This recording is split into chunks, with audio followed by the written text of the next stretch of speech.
Hi friends, ಎಲ್ಲರಿಗೂ ನಮಸ್ಕಾರ. ಬನ್ನಿ ಫ್ರೆಂಡ್ಸ್, ವಸುದೈವ ಕುಟುಂಬ ಸೀರಿಯಲ್ನ ಇವತ್ತಿನ ಸಂಚಿಕೆಯಲ್ಲಿ ಏನಾಗ್ತಿದೆ ಅಂತ ನೋಡ್ಕೊಬರೋಣ. ಫ್ರೆಂಡ್ಸ್, ಮೊದಲಿಗೆ ಇಲ್ಲಿ ಸ್ವಾತಿ ಹೇಳ್ತಾ ಇರ್ತಾಳೆ, ನೋಡು ರಾಗಿಣಿ, ಇವತ್ತು ನೀನೇ ಅಡುಗೆ ಮಾಡಿ ಎಲ್ಲರಿಗೂ ಬಡಿಸು, ನಾವೆಲ್ಲ ತಿಂದ್ಬಿಟ್ಟು ಟೇಸ್ಟ್ ಯಾವ ರೀತಿ ಇದೆ ಅಂತ ಹೇಳ್ತೀವಿ ಅಂತ ಅಂದಾಗ ಅವಳಿಗಂತೂ ಸಿಕ್ಕಾಬಟ್ಟೆ ಕೋಪ ಬರ್ತಾ ಇರುತ್ತೆ. ವಂಶಿ ಹೇಳ್ತಾ ಇರ್ತಾನೆ, ಇದೆಲ್ಲ ಬೇಡ ಬಿಡು ಸ್ವಾತಿ ಅಂತ ಅನ್ಬೇಕಾದ್ರೆ ಅಷ್ಟೊತ್ತಿಗೆ ದುರ್ಗಾ ಹೇಳ್ತಾ ಇರ್ತಾಳೆ, ಏನಕ್ಕೆ ಬೇಡ ಅಂತ ಹೇಳ್ತೀವಿ ವಂಶಿ, ನಮ್ಮ ರಾಗಿಣಿ ತುಂಬ ಚೆನ್ನಾಗಿ ಅಡುಗೆ ಮಾಡ್ತಾಳೆ, ಚಕ ಚಕ ಅಂತ ಅಡುಗೆ ಮಾಡಿ ನಿಮಗೆಲ್ಲ ಬಡಿಸ್ತಾಳೆ, ನೋಡ್ತಾ ಇರಿ, ತಿಂದ್ಬಿಟ್ಟು ಟೇಸ್ಟ್ ಯಾವ ರೀತಿ ಇದೆ ಅಂತ ಹೇಳಿ ಅಂತ ಅಂದಾಗ ಅವಳಿಗಂತೂ ಸಿಕ್ಕಾಪಟ್ಟೆ ಟೆನ್ಷನ್ ಆಗ್ತಾ ಇರುತ್ತೆ.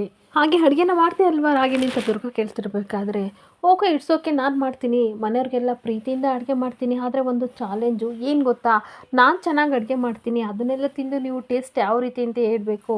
ಹಾಗೆ ನಿಮಗೆ ಆ ಟೇಸ್ಟ್ ಇಷ್ಟ ಆದರೆ ಸ್ವಾತಿ ನಿನಗೊಂದು ಚಾಲೆಂಜು, ನೀನು ನನ್ನ ಮಾತನ್ನ ಕೇಳಬೇಕು ಅಂತ ಅಂದಾಗ ಚಾಲೆಂಜ್ ಅಕ್ಸೆಪ್ಟೆಡ್ ಅಂತ ಅನ್ಬೇಕಾದ್ರೆ ಅಜ್ಜಿ ತಾತ ಹೇಳ್ತಾ ಇರ್ತಾರೆ, ಇದೆಲ್ಲ ಬೇಕಾ, ಚಿಕ್ಕ ಮಕ್ಳು ಥರ ಚಾಲೆಂಜ್ ಮಾಡ್ತಾ ಇದ್ದೀರಲ್ಲ, ಅದ್ರ ಬದಲು ಇಬ್ಬರು ಖುಷಿಯಿಂದ ಅಡುಗೆ ಮಾಡಿಕೊಟ್ರೆ ನಾವು ತಿಂತೀವಲ್ವ ಅಂತ ಅನ್ಬೇಕಾದ್ರೆ ಸ್ವತಃ ರಾಗಿಣಿನೇ ಚಾಲೆಂಜ್ ಮಾಡ್ತಿರ್ಬೇಕಾದ್ರೆ ಅದರಲ್ಲಿ ಏನಿದೆ ಬಿಡಿ ಅಂತ ಅಂದಾಗ ರಾಗಿಣಿ ಸಹ ನನಗಿಷ್ಟ ಅಂತ ಹೇಳ್ತಾ ಇರ್ತಾಳೆ. ಹಾಗೆ ಇನ್ನೊಂದು ಕಂಡೀಷನ್ ಏನು ಅಂತ ಅಂದರೆ, ರಾಗಿಣಿಗೆ ಅಡುಗೆ ಮಾಡೋಕ್ಕೆ ಯಾರು ಸಹ ಹೆಲ್ಪ್ ಮಾಡಬಾರ್ದು ಅಂತ ಅಂದಾಗ ಇವಳು ಸಹ ಚಾಲೆಂಜ್ ಅಕ್ಸೆಪ್ಟೆಡ್ ಅಂತ ಹೇಳ್ತಿರ್ಬೇಕಾದ್ರೆ ದುರ್ಗಾ ಅವಳನ್ನ ಕರ್ಕೊಂಡು ಕಿಚನ್ ಕಡೆ ಹೋಗ್ತಾ ಇರ್ತಾಳೆ.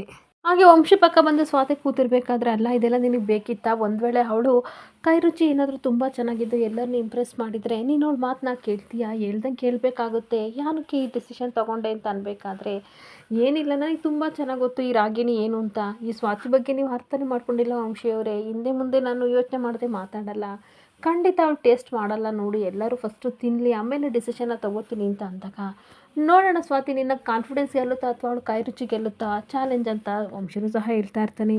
ಹಾಗೆ ಇನ್ನೊಂದು ಕಡೆ ರಾಗಿಣಿ ಅಡುಗೆ ಮನೆಗೆ ಬಂದು ತರಕಾರಿ ಎಲ್ಲ ನೋಡಿ ಬೇಜಾರಾಗಿ ನಿಂತಿರ್ಬೇಕಾದ್ರೆ ದುರ್ಗಾ ಫ್ರೆಶ್ ತರಕಾರಿ ತಂದಿದ್ದೀನಿ, ಇದನ್ನೆಲ್ಲ ಹೆಚ್ಚಿಕೊಡ್ತೀನಿ, ಬೇಗ ಬೇಗ ಅಡುಗೆ ಮಾಡು ಅಂತ ಅಂದಾಗ, ಅಯ್ಯೋ ಅತ್ತೆ ಆಗಲ್ಲ ಅಂತ ಅಂದಾಗ, ಏನು ಆಗಲ್ಲ, ಸ್ವಾತಿ ಬಂದು ನೋಡ್ತಾಳೆ ಅಂತ ಅಂದ್ಕೊಂಡಿದ್ದೀಯಾ, ಯಾರು ಸಹಾಯ ಮಾಡಬಾರ್ದು ಅಂತ ಹೇಳಿದಲ್ಲ, ಹಂಗಾಗಿ ನೀನು ಹೆದರ್ಕೋತಿದ್ದೀಯಾ, ನೀನೇನು ತಲೆ ಕೆಡಿಸ್ಕೋಬೇಡ, ಅವಳೇನು ಬಂದು ಇಲ್ಲಿ ನೋಡಲ್ಲ ಆಯಿತಾ, ನಾನು ಚಕ ಅಂತ ಹೆಚ್ಚಿಕೊಡ್ತೀನಿ, ನೀನು ಪಟ ಅಂತ ಅಡುಗೆ ಮಾಡು ಅಂದಾಗ, ಅಯ್ಯೋ ಅತ್ತೆ ಅದು ಆಗಲ್ಲ ಅಂತ ಮತ್ತೆ ಹೇಳ್ತಿರ್ಬೇಕಾದ್ರೆ, ಓ ಏನೇನು ಮಾಡಬೇಕು ಅಂತ ಕೇಳ್ತಿದ್ದೀಯಾ, ತಲೆ ಕೆಡಿಸ್ಕೋಬೇಡ, ಹುಳಿ ಸಾಂಬಾರು ಮಾಡಿಬಿಡು, ಹಾಗೆ ಹೆಂಗಿದ್ರು ನಿಮ್ಮ ತಾತ ಬೂದ್ಗುಂಬಳಕಾಯಿ ತಂದಿದ್ದಾರೆ, ಸೊ ಮತ್ತಿಗೆ ಸಾಂಬಾರು ಮಾಡಿಬಿಡು, ಹಾಗೆ ತುಂಬ ಚೆನ್ನಾಗಿ ಹಾಲಾಕಿ ಪಾಯಸ ಮಾಡಿಬಿಡು, ಒಂದು ಕೋಸಂಬರಿ ಮಾಡಿಬಿಡು, ಅನ್ನ ಹೇಗಿದ್ರು ಮಾಡ್ತೀಯಲ್ವಾ ಅಂತ ಅಂದಾಗ, ಅಯ್ಯೋ ಅತ್ತೆ ನಿಮಗೆ ಯಾವ ರೀತಿ ಹೇಳಲಿ ಅಂತ ಅನ್ಬೇಕಾದ್ರೆ, ಓ ತರಕಾರಿನ ನೀನೇ ಹೆಚ್ಚುತ್ತೀಯಾ, ಸರಿ ಆಯಿತು, ಹಾಗಾದರೆ ನೀನೇ ಹೆಚ್ಚು, ನಾನು ಅಲ್ಲಿ ಕೂತ್ಕೊಂಡು ನನ್ನ ಸೊಸೆ ಯಾವ ರೀತಿ ಅಡುಗೆ ಮಾಡ್ತಾಳೆ ಅಂತ ನೋಡ್ತೀನಿ ಅಂತ ಹೇಳ್ತಾ ಇದ್ರೆ ಇವಳಿಗೆ ಮಾತ್ರ ಸಿಕ್ಕಾಬಟ್ಟೆ ಟೆನ್ಷನ್ ಆಗ್ತಾ ಇರುತ್ತೆ. ಹಾಗೆ ತರಕಾರಿ ತೊಗೊಂಡು ಕಟ್ ಮಾಡಿ ಅಂತ ಅಂದಾಗ ಒಂದು ಕ್ಯಾರೆಟ್ನ 2 ಭಾಗ ಮಾಡ್ತಿರ್ಬೇಕಾದ್ರೆ,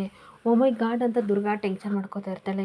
ಅಯ್ಯೋ ಅತ್ತೆ ಇಲ್ಲಿ ನೋಡಿ ಅಂತ ಅನ್ಬೇಕಾದ್ರೆ, ಏನು ಗೊತ್ತಾ ಅಂತ ಮತ್ತೆ ಹೇಳಕ್ಕೆ ಹೋಗ್ತಾ ಇರ್ತಾಳೆ, ನೀನೇನು ಹೇಳ್ಬೇಡ, ನನಗೆಲ್ಲ ಚೆನ್ನಾಗಿ ಅರ್ಥ ಆಯಿತು, ನಿನಗೆ ಅಡುಗೆ ಮಾಡೋಕ್ಕೆ ಬರಲ್ಲ ಅಂತ ಕ್ಲಿಯರಾಗಿ ಗೊತ್ತಾಯಿತು ಅಂತ ಅಂದಾಗ, ಅಷ್ಟೇ ಅಲ್ಲ ಅತ್ತೆ ನನಗೆ ಒಲೆ ಹಚ್ಚೋಕ್ಕೂ ಬರಲ್ಲ, ಬಿಸಿನೀರು ಕಾಯಿಸೋಕ್ಕೂ ಬರಲ್ಲ ಅಂತ ಅಂದಾಗ, ಅಯ್ಯೋ ನನ್ನ ಸೊಸೆ ಮುದ್ದು ನಿನಗೆ ಇನ್ನೇನೇ ಬರುತ್ತೆ ಅಂತ ಅಂದಾಗ, ಏನೂ ಬರಲ್ಲ, ಯಾರಾದರೂ ಮಾಡಿಕೊಟ್ಟಿದ್ದ ಚೆನ್ನಾಗಿ ತಿಂತೀನಿ ಅಂತ ಅಂದಾಗ, ಅಯ್ಯೋ ದೇವರೇ ನಿನ್ನಂಥ ಸೊಸೆನ ಬೇಡ್ಕೊಂಡು ಪಡ್ಕೊಂಡಲ್ಲೇ ಅಂತ ಅಂತಿರ್ಬೇಕಾದ್ರೆ, ಒಂದು ಕೆಲಸ ಮಾಡಿ ನಾನು ಒಲೆ ಕೊಚ್ಚುತ್ತೀನಿ, ನೀನು ವೀಡಿಯೋ ನೋಡ್ಕೊಂಡು ಅಡುಗೆ ಮಾಡಿ ಅಂತ ಅಂದಾಗ, ಅಯ್ಯೋ ಅತ್ತೆ ಅದೆಲ್ಲ ಬರಲ್ಲ ಅಂತ ಅಂದ್ಬಿಟ್ಟು ಪ್ಲೀಸ್ ನನಗೆ ಹೆಲ್ಪ್ ಮಾಡಿ, ನೀವೇ ಅಡುಗೆ ಮಾಡಿ ಅಂತ ಹೇಳ್ತಾ ಇರ್ತಾಳೆ. ನಾನೇನಾದರೂ ಅಡುಗೆ ಮಾಡಿದರೆ ನನ್ನ ಕೈ ರುಚಿ ತಿಂದು ವಂಶಿ ಚಿಕ್ಕ ವಯಸ್ಸಿಂದ ಬೆಳೆದಿದ್ದಾನೆ ಕಣೆ, ಪಟ್ನ ಅಂತ ಗೊತ್ತು ಮಾಡಿ ಇದು ನೀವೇ ಮಾಡಿದ್ದು ಅಂತ ಮರ್ಯಾದೆ ಕಳೀತಾನೆ, ಅರ್ಥ ಮಾಡ್ಕೊಳ್ಳಿ ಅಂತ ಹೇಳ್ತಾ ಇರ್ತಾಳೆ.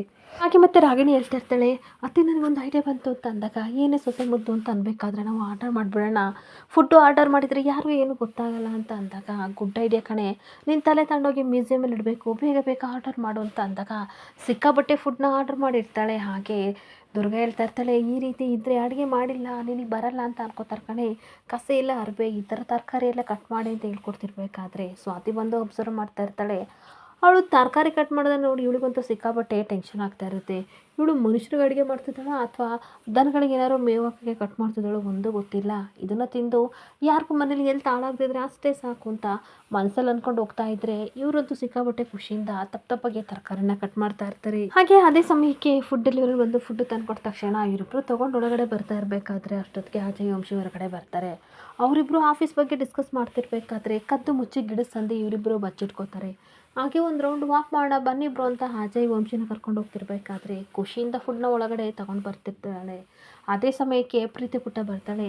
ಅಕ್ಕ ಏನಿದು ಅಂತ ಅಂದಾಗ ಅವಳಿಗೆ ಸ್ವಲ್ಪ ಶಾಕ್ ಆಗ್ತಾ ಇರುತ್ತೆ. ಹಾಗೆ ಹೇಳ್ತಾ ಇರ್ತಾಳೆ, ಇದು ಬಟ್ಟೆ ಅಂತ ಅಂದಾಗ ಇಷ್ಟೊತ್ತಿನಲ್ಲಿ ಯಾರಾದರೂ ಬಟ್ಟೆನ ಡೆಲಿವರಿ ಮಾಡ್ತಾರಾ, ಫುಡ್ ಇರೋ ರೀತಿ ಇದೆ, ತುಂಬ ಘಮ ಅನ್ನೋ ಪರಿಮಳ ಬರ್ತಿದೆ ಅಂತ ಅಂದಾಗ ಸುಮ್ಮನೆ ಇರು ಪುಟ್ಟಿ, ನೀನು ಚಿಕ್ಕವಳು, ನಿನಗೇನು ಅರ್ಥ ಆಗಲ್ಲ, ದೊಡ್ಡವ್ರು ಹೇಳಿದ ತಕ್ಷಣ ಕೇಳಬೇಕು ಅಂತ ಅಂದ್ಬಿಟ್ಟು ನಿನ್ನ ಮನೆಗೆ ಹೋಗು ಅಂತ ಅಂದ್ಬಿಟ್ಟು ದುರ್ಗಾರಾಗಿನೇ ಕರ್ಕೊಂಡು ಒಳಗಡೆ ಬರ್ತಾ ಇರ್ತಾಳೆ.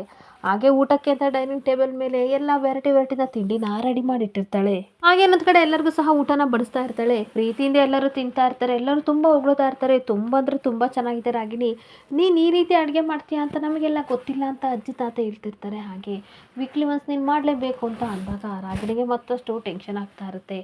ಹಾಗೆ ಎಲ್ಲರೂ ತುಂಬ ಚೆನ್ನಾಗಿದೆ ಊಟ ಅಂತ ಹೇಳಬೇಕಾದ್ರೆ ಈ ಕಡೆ ಸ್ವಾತಿನೂ ಸಹ ತುಂಬ ಚೆನ್ನಾಗಿದೆ ಅಂತ ಹೊಗಳ್ತಾ ಇರ್ತಾಳೆ. ಅಜಯ್ ಅಂತೂ ಸಿಕ್ಕಾಪಟ್ಟೆ ತಿಂತಾ ಇರಬೇಕಾದ್ರೆ ನಿನ್ನ ಗಂಡನಿಗೆ ಸ್ವೀಟ್ ತಿನ್ಸಮ್ಮ, ಜಾಸ್ತಿ ತಿನ್ನಿಸು ಅಂತ ಅಜ್ಜಿ ತಾತ ಹೇಳಿದಾಗ ಪ್ರೀತಿಯಿಂದ ರಾಗಿಣಿ ಅಜಯ್ಗೆ ಸ್ವೀಟ್ನ ತಿನ್ನಿಸ್ತಾ ಇರ್ತಾಳೆ. ಹಾಗೆ ದುರ್ಗಾ ಹೊಗಳ್ತಾ ಇರ್ತಾಳೆ. ನೋಡ್ದ ಸ್ವಾತಿ, ರಾಗಿಣಿಗೆ ಅಡುಗೆ ಮಾಡೋಕ್ಕೆ ಬರಲ್ಲ ಅಂತ ಅಂತಿದೆಯಲ್ಲ, ಇವಾಗ ಎಷ್ಟು ಚೆನ್ನಾಗಿ ಮಾಡಿದಾಳೆ ಅಂತ ಅನ್ಬೇಕಾದ್ರೆ ಹ್ಞೂ ಅತ್ತೆ, ಇಷ್ಟು ಚೆನ್ನಾಗಿ ಅಡುಗೆ ಮಾಡ್ತಾಳೆ ಅಂತ ನನಗೆ ಗೊತ್ತಿರಲಿಲ್ಲ ಅಂತ ಸ್ವಾತಿ ಹೇಳ್ತಾ ಇರ್ತಾಳೆ. ಹೌದು, ಅದಕ್ಕೆ ಯಾರನ್ನೂ ಅಂಡರ್ ಎಸ್ಟಿಮೇಟ್ ಮಾಡಬಾರ್ದು. ಇವಾಗ ನೀನು ನಾಳೆಯಿಂದ ನನ್ನ ಮಾತನ್ನ ಕೇಳಬೇಕು ಅಂತ ರಾಗಿಣಿ ಹೇಳ್ತಾ ಇರಬೇಕಾದ್ರೆ ಈ ಕಡೆ ವಂಶಿ ಹೇಳ್ತಾ ಇರ್ತಾನೆ, ಇದೆಲ್ಲ ನಿನಗೆ ಬೇಕಿತ್ತಾ, ನೋಡು ಅವಳು ಎಷ್ಟು ಚೆನ್ನಾಗಿ ಅಡುಗೆ ಮಾಡಿದಾಳೆ ಅಂತ ಅಂದಾಗ, ನೋಡು ರಾಗಿಣಿ, ನಾನು ಏನಂತ ಗೊತ್ತೇ ಹೇಳಿದ್ದು, ನೀನು ತುಂಬ ಚೆನ್ನಾಗಿ ಅಡುಗೆ ಮಾಡಿ ಎಲ್ಲರೂ ಆ ಟೇಸ್ಟ್ನ ಇಷ್ಟಪಟ್ಟರೆ ಮಾತ್ರ ನಿನ್ನ ಮಾತನ್ನ ನಾನು ಕೇಳ್ತೀನಿ. ಅದನ್ನು ಬಿಟ್ಬಿಟ್ಟು ಹೋಟೆಲಿಂದ ಆರ್ಡರ್ ತಂದರೆ ನಾನು ನಿನ್ನ ಮಾತು ಕೇಳಲ್ಲ, ಇದು ಚೀಟಿಂಗ್ ಅಲ್ವಾ ಅಂತ ಅಂದಾಗ ದುರ್ಗನಿಗೂ ರಾಗಿಣಿಗೂ ಸಿಕ್ಕಾಬಟ್ಟೆ ಶಾಕ್ ಆಗ್ತಾ ಇರುತ್ತೆ. ಹಾಗೆ ಮತ್ತು ದುರ್ಗಾ ಹೇಳ್ತಾ ಇರ್ತಾಳೆ, ಏನು ಸ್ವಾತಿ ಈ ರೀತಿ ಮಾತಾಡ್ತಿದ್ಯಾ, ನಮ್ಮ ರಾಗಿಣಿ ಕಂಡ್ರೆ ನಿನಗೆ ಇಷ್ಟ ಇಲ್ಲ, ಅವಳು ಎಷ್ಟು ಕಷ್ಟಪಟ್ಟು ಅಡುಗೆ ಮಾಡಿದ್ದಾಳೆ, ಈ ರೀತಿ ಎಲ್ಲ ಅನ್ಬೇಡ, ಚಾಲೆಂಜ್ ಅಕ್ಸೆಪ್ಟ್ ಮಾಡೋಕ್ಕೆ ನಿನಗೆ ಇಷ್ಟ ಇಲ್ಲ ಅಂತ ಅನಿಸುತ್ತೆ, ನಾವೇನು ಅಂದ್ಕೊಳ್ಳಲ್ಲ, ಪರವಾಗಿಲ್ಲ ಇಲ್ಲಿಗೆ ವಿಷಯನ ಬಿಡು ಅಂತ ಅಂದಾಗ ತಾತನೂ ಸಹ ಈ ರೀತಿಯೆಲ್ಲ ಹೇಳ್ಬೇಡ, ಅವಳು ಸಿಕ್ಕಾಪಟ್ಟೆ ಕಷ್ಟಪಟ್ಟು ಮಾಡಿದ್ದಾಳೆ, ಅದನ್ನು ನೀನು ಅಪ್ರಿಷಿಯೇಟ್ ಮಾಡಬೇಕು ಅಂತ ಅಂದಾಗ ಒಂದು ನಿಮಿಷ ತಾತ ಅಂತ ಅಂದ್ಬಿಟ್ಟು ಫುಡ್ ಡೆಲಿವರಿ ಮಾಡೋ ಹುಡುಗನ್ನ ಸುರೇಶ್ ಅಂತ ಜೋರಾಗಿ ಕೂಗಿದ ತಕ್ಷಣ ಆ ಹುಡುಗ ಬರ್ತಾನೆ. ಆ ಹುಡುಗನ ನೋಡಿ ಈ ಕಡೆ ರಾಗಿಣಿಗೂ ಹಾಗೆ ದುರ್ಗನಿಗೂ ಸಿಕ್ಕಾಪಟ್ಟೆ ಶಾಕ್ ಆಗ್ತಾ ಇರುತ್ತೆ. ಹಾಗೆ ಅದು ನನಗೆ ಯಾವ ರೀತಿ ಗೊತ್ತಾಯಿತು ಅಂತ ಸ್ವಾತಿ ಹೇಳ್ತಾ ಇರ್ತಾಳೆ. ಇನ್ನೊಂದು ಕಡೆ ಫುಡ್ ಡೆಲಿವರಿ ಮಾಡೋ ಹುಡುಗ ಬೇರೆಯವ್ರ ಫುಡ್ನ ಕೊಟ್ಟಿರ್ತಾನೆ. ಹಾಗೆ ಅಷ್ಟೊತ್ತಿಗೆ ಸ್ವಾತಿ ಹೊರಗಡೆ ಹೋಗ್ತಿರ್ಬೇಕಾದ್ರೆ ರಾಗಿಣಿ ಮೇಡಮ್ ಫುಡ್ ಡೆಲಿವರಿನ ಮಾಡಿದ್ರು, ಕಾಂಪ್ಲಿಮೆಂಟ್ರಿ ಕೇಕ್ ಬೇರೆ ಇತ್ತು, ಅದನ್ನು ತೊಗೊಂಡೋಗಿಲ್ಲ, ಜೊತೆಗೆ ಅಮೌಂಟು ಕ್ಲಿಯರ್ ಮಾಡಿಲ್ಲ, ಸ್ವಲ್ಪ ಒಳಗಡೆ ಕೊಡ್ತೀರಾ ಅಂತ ಅಂದಾಗ ಇವಳಿಗೆ ಸ್ವಲ್ಪ ಟೆನ್ಷನ್ ಆಗ್ತಾ ಇರುತ್ತೆ. ಸರಿ, ಆ ಅಮೌಂಟನ್ನ ನಾನು ಕ್ಲಿಯರ್ ಮಾಡ್ತೀನಿ, ಒಂದು 5 ನಿಮಿಷ ಇರಿ, ಅವಾಗ ನಾನು ಒಳಗಡೆ ಹೋಗಿ ಕರಿತೀನಿ, ನೀವು ಬರಬೇಕು ಅಂತ ಹೇಳಿದ ತಕ್ಷಣ ಈ ಕಡೆ ಫುಡ್ ಡೆಲಿವರಿಯನ್ನು ಸ್ವಾತಿ ಕರೆದ ತಕ್ಷಣ ಬಂದು ಸತ್ಯನ ಹೇಳ್ತಾ ಇರ್ತಾನೆ. ಅದನ್ನೆಲ್ಲ ಕೇಳಿ ಮನೆಯವ್ರಿಗೆಲ್ಲ ಸಿಕ್ಕಾಪಟ್ಟೆ ಶಾಕ್ ಆಗ್ತಾ ಇರುತ್ತೆ. ಅಜ್ಜಿ ತಾತ ಹೇಳ್ತಾ ಇರ್ತಾರೆ, ಇದೆಲ್ಲ ನಿನಗೆ ಬೇಕಿತ್ತಾ, ಅಡುಗೆ ಮಾಡೋಕ್ಕೆ ಬರಲ್ಲ ಅಂತಂದರೆ ನಾವೇನಾದರೂ ಬೈತಾ ಇದ್ವಾ, ಈ ರೀತಿ ಮಾಡಿದೆಯಲ್ಲ, ಹೊರಗಡೆ ಫುಡ್ಡು ಆರ್ಡ್ರ್ ಮಾಡೋ ಅವಶ್ಯಕತೆ ಏನಿತ್ತು ಅಂತ ಅನ್ಬೇಕಾದ್ರೆ ಸ್ವಾತಿ ಹೇಳ್ತಾ ಇರ್ತಾಳೆ, ತಪ್ಪಾಗಿ ತಿಳ್ಕೊಬೇಡಿ, ಬಿಟ್ಬಿಡಿ, ಅಡುಗೆ ಮಾಡೋಕ್ಕೆ ಬರಲ್ಲ ಅಂತ ಅತ್ತೆ ನಿಮ್ಮ ಸೊಸೆ ಬಗ್ಗೆ ನೀವು ತಪ್ಪಾಗಿ ತಿಳ್ಕೊಳ್ಳಬೇಡಿ, ಬೇಜಾರು ಮಾಡ್ಕೋಬೇಡಿ, ನಾನು ಅಡುಗೆ ಮಾಡಬೇಕಾದ್ರೆ ನನ್ನ ಜೊತೆ ನಿಂತ್ಕೊಂಡ್ರೆ ಎಲ್ಲ ತಂತನಾಗೆ ಬರುತ್ತೆ, ಅದೇ ರೀತಿ ಮನೆ ಕಸ ಗುಡಿಸೋದು, ಹಾಗೆ ಏನೇನು ಕೆಲಸ ಮಾಡ್ಬೋದು ಎಲ್ಲ ಹೇಳ್ಕೊಡ್ತೀನಿ, ಗ್ರೋಸರಿಗಳನ್ನೆಲ್ಲ ಹೇಗೆ ತರಬೇಕು ಅಂತಲೂ ಲಿಸ್ಟ್ ಮಾಡಿಕೊಡ್ತೀನಿ, ಒಮ್ಮೆ ನಾನು ಕರ್ಕೊಂಡು ಹೋಗ್ತೀನಿ, ಆಮೇಲೆ ನೀನೇ ತಂತಾನಾಗೆ ತರ್ತೀಯ ಬಿಡು ರಾಗಿಣಿ ಅಂತ ಟೀಸ್ ಮಾಡಿಕೊಂಡು ಈ ಕಡೆ ಸ್ವಾತಿ ಹೇಳ್ತಾ ಇರ್ತಾಳೆ. ಹಾಗೆ ಎಲ್ಲರೂ ಊಟ ಮಾಡದೆ ಬೇಜಾರು ಮಾಡ್ಕೊಂಡು ಹೊರಟೋಗ್ತಾ ಇದ್ರೆ ರಾಗಿಣಿಗಂತೂ ಸಿಕ್ಕಾಪಟ್ಟೆ ಕೋಪ ಬರ್ತಾ ಇರುತ್ತೆ. ಇನ್ನೊಂದು ಕಡೆ ಪದ್ಮ ಜೋರಾಗಿ ಪ್ರೀತಿ ಮತ್ತು ಮೇಘನ ಕೂಗ್ತಾ ಇರ್ತಾಳೆ, ಮಳೆ ಬರೋ ಆಗಿದೆ, ಹೋಗಿ ಹೊರಗಡೆ ಬಟ್ಟೆ ತೊಗೊಬನ್ನಿ ಅಂತ ಅಂದಾಗ ಅವರಿಬ್ಬರು ಬಟ್ಟೆ ತೊಗೊಂಡು ಬರ್ತಾ ಇರ್ತಾರೆ. ಇನ್ನೊಂದು ಕಡೆ ಕುಮಾರ ಹಾಲಲ್ಲಿ ಚಾಪೆ ದಿಂಬು ಹಾಕ್ಕೊಂಡು ಮಲಗ್ತಾ ಇರ್ತಾನೆ. ಅಜ್ಜಿ ಹೇಳ್ತಾ ಇರ್ತಾರೆ, ನಾವೆಲ್ಲ ಅಚ್ಚುಕಟ್ಟಾಗಿ ಅವ್ರ ರೂಮಲ್ಲಿ ಮಲಗಿದ್ದೀವಿ, ನೀನು ಯಾಕೋ ಇಲ್ಲಿ ಮಲ್ಕೋತೀಯಾ, ನೀನು ಹೆಂಡತಿ ರೂಮಿಗೆ ಹೋಗು ಅಂತ ಹೇಳ್ಬಿಟ್ಟು ಗೀತನ ಕಡೆ ನೋಡ್ತಾ ಇರ್ತಾರೆ. ಗೀತಾ ಏನು ಮಾತಾಡ್ತಾ ಸೈಲೆಂಟಾಗಿರ್ತಾಳೆ. ಅಷ್ಟೊತ್ತಿಗೆ ಏನೂ ಆಗಲ್ಲ, ನನಗೆ ಅಭ್ಯಾಸ ಆಗಿದೆ, ನಾನು ಇಲ್ಲೇ ಮಲ್ಕೋತೀನಿ, ನೀವೇನೋ ಮಲ್ಕೊಳ್ಳಿ, ಗುಡ್ ನೈಟ್ ಅಂತ ಹೇಳಿ ಎಲ್ಲರನ್ನೂ ಕಳಿಸ್ತಿರ್ಬೇಕಾದ್ರೆ ಗೀತಾ, ಬನ್ನಿ ಮಾವ, ಈ ಚಾಪೆ ದಿಂಬನ್ನ ತೊಗೊಳ್ಳಿ, ಮೇಲ್ಗಡೆ ಹೋಗೋದು ಬೇಡ, ರೂಮ್ ಒಳಗಡೆ ಹೋಗಿ ಮಲ್ಕೊಳ್ಳೋಣ ಅಂತ ಅಂದಾಗ ಬೇಡ ನಾನು ಬರಲ್ಲ, ಆದರೆ ನನ್ನೊಂದು ಕಂಡೀಷನ್ನು, ಏನಾದರೂ ನೀನು ಪ್ಲ್ಯಾನ್ನ ಚೇಂಜ್ ಮಾಡಿದೆಯಾ, ನನಗೆ ಯಾಕೋ ಡೌಟ್ ಬರ್ತಾ ಇದೆ, ಮಗು ಬಗ್ಗೆ ಏನಾದರೂ ಯೋಚನೆ ಮಾಡಿದೆಯಾ, ಅಮ್ಮ ಬೇರೆ ಊರಲ್ಲಿ ಸಂತಾನ ಲಕ್ಷ್ಮಿ ಪೂಜೆ ಮಾಡ್ತಿದ್ರು, ಅದ್ರ ಪ್ರತಿಫಲವಾಗಿ ಏನಾದರೂ ಬೇಕು ಅಂತ ಅನಿಸಿದ್ಯಾ ಅಂತ ಅಂದಾಗ ಹೋಗಿ ಮಾವ, ಆ ಥರ ಏನಿಲ್ಲ, ಒಂದು ನಿಮಿಷ ಬಂದೆ ಅಂತ ಹೋಗ್ತಾ ಇರ್ತಾಳೆ. ಹಾಗೆ ಕುಮಾರ ಬರೆದನ್ನ ಡೈರಿ ಬರ್ತಾಳೆ. ಈ ಡೈರಿಲಿ ನೀವು ನನಗೆ ಆ ಆಸೆ ಇದೆ, ಈ ಆಸೆ ಇದೆ, ಮನೆ ಕಟ್ಟಬೇಕು, ಕಾರ್ ತೊಗೋಬೇಕು, ಮದುವೆ ಮಾಡಬೇಕು, ಪ್ರೀತಿನ ಓದಿಸ್ಬೇಕಂತ ಏನೇನೋ ಬರ್ತಿದ್ದೀರಾ, ಮಗು ಬೇಕು ಅಂತ ಬರದೇ ಇಲ್ವಲ್ಲ ಮಾವ ಅಂತ ಅಂದಾಗ ಅದು ಆಗಲ್ಲ ಅಂತ ಅಂದಾಗ, ನೋಡಿ ಮಾವ, ನಾವು ಮಗು ಏನೋ ಇರ್ಬೋದು, ಆದರೆ ಅದು ಸಾಕೋಕ್ಕೆ ಹೊಸಿ ಖರ್ಚಾಗುತ್ತೆ, ಆಪ್ರೇಷನ್ನು, ಡೆಲಿವರಿ, ಅದು ಇದು ಅಂತ ಸಿಕ್ಕಾಪಟ್ಟೆ ಖರ್ಚಾಗುತ್ತೆ, ಆ ರೀತಿ ಕಷ್ಟಪಟ್ಟು ನನ್ನ ಮಗುನ ಸಾಕೋಕ್ಕೆ ನನಗಿಷ್ಟ ಇಲ್ಲ, ದಯವಿಟ್ಟು ಅರ್ಥ ಮಾಡ್ಕೊಳ್ಳಿ, ನಮ್ಮ ಪರಿಸ್ಥಿತಿ ಸರಿಯಾದ ಮೇಲೆ ನಾವು ಮಗುನ ಮಾಡ್ಕೊಳ್ಳೋಣ ಅಂತ ಅಂದಾಗ, ಸರಿ ಗೀತಾ, ನೀನು ಹೇಗೆ ಹೇಳ್ತೀಯ ಹಾಗೆ ಅಂತ ಅಂದಾಗ ಇವನಿಗಂತೂ ಸಿಕ್ಕಾಪಟ್ಟೆ ಖುಷಿ ಆಗ್ತಾ ಇರುತ್ತೆ. ಹಾಗೆ ಇನ್ನೊಂದು ಕಡೆ ಸ್ವಾತಿ ರೂಮ್ ಒಳಗಡೆ ಬರ್ತಾಳೆ. ಮಂಚದ ಮೇಲೆ ಸಿಕ್ಕಾಪಟ್ಟೆ ಬಟ್ಟೆ ಇರಬೇಕಾದ್ರೆ, ಅಯ್ಯೋ ದೇವ್ರೆ, ಇದನ್ನೇನಾದರೂ ವಂಶಿಯವ್ರು ನೋಡಿದರೆ ನನ್ನನ್ನು ಬೈತಾರೆ, ಮೊದಲು ಇದನ್ನೆಲ್ಲ ನಾನು ಎತ್ತಿಡಬೇಕು ಅಂತ ಎತ್ತಿಡ್ತಾ ಇರ್ತಾಳೆ. ಅಷ್ಟೊತ್ತಿಗೆ ಕೆಳಗಡೆ ಒಂದು ವಂಶಿ ಮತ್ತು ಚಂದನನ ಫೋಟೋ ನೋಡ್ತಾಳೆ. ಅಯ್ಯೋ, ಈ ಫೋಟೋ ಇಲ್ಲೇ ಇದೆಯಲ್ಲಪ್ಪ, ಏನಾದರೂ ನೋಡಿಬಿಟ್ರೆ ನನ್ನ ಸಿಕ್ಕಾಪಟ್ಟೆ ಬೈತಾರೆ ಅಂತ ಅದನ್ನು ಬಚ್ಚಿಡಕ್ಕೆ ಅಂತ ಹೋಗ್ತಾ ಇರಬೇಕಾದ್ರೆ ಸಡನ್ನಾಗಿ ವಂಶಿ ಒಳಗಡೆ ಬರ್ತಾನೆ. ಏನದು ಬಚ್ಚಿಟ್ಕೊಂಡಿದೆಯಲ್ಲ ತೋರಿಸು ಅಂತ ಅನ್ಬೇಕಾದ್ರೆ ಏನಿಲ್ಲ ಬಿಡಿ ಬಿಡಿ ಅಂತ ವಾದ ಮಾಡ್ತಾ ಇರ್ತಾಳೆ. ಹಾಗೆ ಅಷ್ಟಕ್ಕೆ ಅದೇನು ನಿಜ ಹೇಳು ಹೇಳು ಅಂತ ಅನ್ಬೇಕಾದ್ರೆ ಆ ಫೋಟೋನ ತೋರಿಸ್ದಾಗ ಓ ಇಷ್ಟೇನಾ, ಇದು ಹಳೆ ಫೋಟೋ, ಸರಿ ಅಲ್ಲೆಲ್ಲಾರ ಇಟ್ಬಿಡು ಅಂತ ಅಂದಾಗ ಏನು ವಂಶಿಯವರೇ ನಿನಗೆ ಕೋಪ ಬರ್ತಾ ಇಲ್ವಾ, ನಿಜವಾಗ್ಲೂ ನೀವು ನನ್ನನ್ನು ಬೈತೀರಾ ಅಂತ ಅಂದ್ಕೊಂಡಿದ್ದೆ, ನೀವೇನು ಹಿಂಗಿದ್ದೀರಾ ಅಂತ ಅಂದಾಗ ಹಳೆದನ್ನೆಲ್ಲ ಜಾಸ್ತಿ ನೆನಪಿಸ್ಕೋಬಾರ್ದು ಅಲ್ವಾ ಸ್ವಾತಿ ಅಂತ ಅಂದಾಗ ಜೋರಾಗಿ ಗೆಂಟ್ಬಿಡ್ತಾಳೆ. ಏ ಲೂಸು ಏ ಮೆಂಟಲ್ ಏನಾಗಿದೆ ಅಂತ ಅಂದಾಗ ಇದಪ್ಪ ವಂಶಿಯವರು ಅಂತ ಅಂದರೆ ನನಗೆ ಯಾವಾಗಲೂ ವಂಶಿಯವರು ಇದೇ ರೀತಿ ಇರಬೇಕು, ಅದಕ್ಕೆ ನನಗೆ ತುಂಬ ಇಷ್ಟ ಅಂತ ಅನ್ಬೇಕಾದ್ರೆ ಇನ್ನೊಂದು ದೊಡ್ಡ ಲೂಸು ಆಯಿತಾ, ಮೆಂಟಲ್ ಹಾಸ್ಪಿಟ್ಲಿಗೆ ಕಾಲ್ ಮಾಡ್ತೀನಿ ಅಂತ ಅಂದಾಗ ಮಾಡಿ ಅವ್ರು ಬಂದು ಮೊದಲು ನಿಮ್ಮನ್ನೇ ಎತ್ತಾಕೊಂಡು ಹೋಗ್ತಾರೆ, ನೀವು ಮೆಂಟಲ್ ಥರ ಹಾಡೋದು ಅಂತ ಕಿತ್ತಾಡ್ತಾ ಇರ್ತಾಳೆ.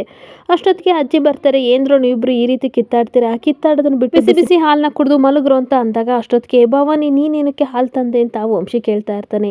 ಸಡನ್ ಆಗಿ ಒಂದು ಫೋನ್ ಕಾಲ್ ಬಂದ ತಕ್ಷಣ ಮಾತಾಡೋಕ್ಕೆ ಅಂತ ಹೊರಗಡೆ ಹೋಗ್ತಾ ಇರಬೇಕಾದ್ರೆ ಈ ಕಡೆ ಸ್ವಾತಿ ಹೇಳ್ತಾ ಇರ್ತಾಳೆ, ಅಜ್ಜಿ ವಂಶಿಯವ್ರನ್ನ ಗಮನಿಸಿದ್ದೀರಾ, ಇತ್ತೀಚೆಗೆ ಕೋಪನೇ ಮಾಡ್ಕೊಳ್ಳಲ್ಲ, ಅದರಲ್ಲೂ ಚಂದನ ವಿಷಯ ಮಾತಾಡಿದ್ರು ಕೋಪ ಮಾಡ್ಕೊಳ್ಳಲ್ಲ, ನನಗೆ ಯಾಕೋ ಆಶ್ಚರ್ಯ ಆಗ್ತಿದೆ ಅಂತ ಅಂದಾಗ ಹೌದಮ್ಮ, ಚಂದನ ಅವನ ಲೈಫಲ್ಲಿ ಮುಗ್ದೋಗ್ತಿರೋ ಅಧ್ಯಾಯ, ಹಂಗಾಗಿ ಅವನು ಮರಿತಾ ಇದ್ದಾನೆ, ಇವಾಗ ಅವನ ಲೈಫಲ್ಲಿ ನೀನು ಬಂದಿದ್ಯಾ, ಅವನಿಗೆ ಬೇರೆ ಏನು ಬೇಡ ನೀನು ಬೇಕು ಅಂತ ಅಂದಾಗ ಸ್ವಾತಿ ಸಿಕ್ಕಾಬಟ್ಟೆ ಖುಷಿ ಪಡ್ತಾ ಇರ್ತಾಳೆ.